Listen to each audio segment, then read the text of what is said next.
সম্মানিত মুসলিম ভাইরা এবং জুলাই যোদ্ধারা এবং বাংলাদেশের আবহাওয়ার তৌহিদি জনতারা, আমি আমার কথা জুমার বয়ানে লাউড অ্যান্ড ক্লিয়ার ভাবে বলে দিয়েছি যে এই বাংলাদেশে যতক্ষণ পর্যন্ত কোরআনের আইন চালু না হবে ততক্ষণ পর্যন্ত বাংলার জমিনে রক্ত ঝরতেই থাকবে। কথা বলে ঠিক।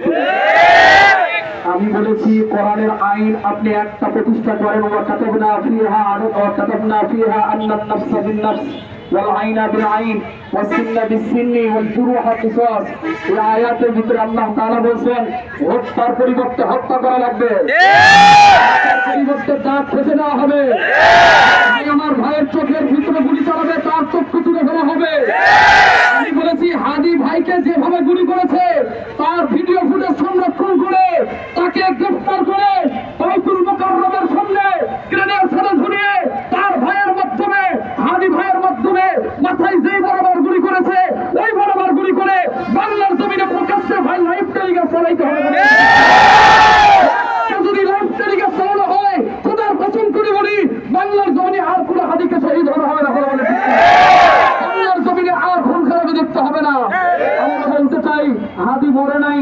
আল্লাহর কোরআনের ভাষায় আল্লাহ তাআলা বলেন ওয়ালা তাকুলু লিমান ইয়াকতালু, যারা আল্লাহর রাস্তায় শহীদ হয়, যারা ন্যায়ের পক্ষে কথা বলে, যারা ইসলামের পক্ষে কথা বলে, যারা নিজের দেশের জন্য জীবন বিলিয়ে দেয়, আল্লাহ বলছে তাদেরকে তোমরা মৃত্যু বলো না, তারা জান্নাতের পাখি হয়ে গেছে।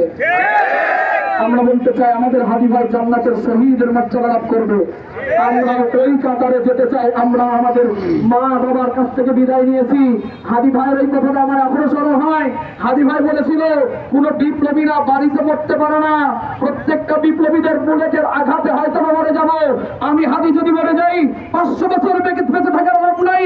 বেঁচে থাকলে 1 মিনিটের মতো বাঁচবো, বাঘের বাচ্চার মতো বাঁচবো, বিড়ালের বাচ্চার মতো বাঁচার কোনো অধিকার নেই। এই কথাটা আমরা স্মরণ করে দিতে চাই। হাদি ভাইয়ের সন্তানকে আমরা দেখবো, আর আমরা এখান থেকে আমরা ঐক্যবদ্ধ হবে।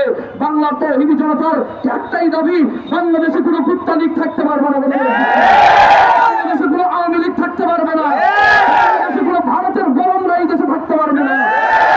দ্রুত ভারতের বর্ডার পার হও, না হলে বাংলার জমিনের মানুষগুলো তোমাদের কুত্তার মতো পিটায় পিটায়।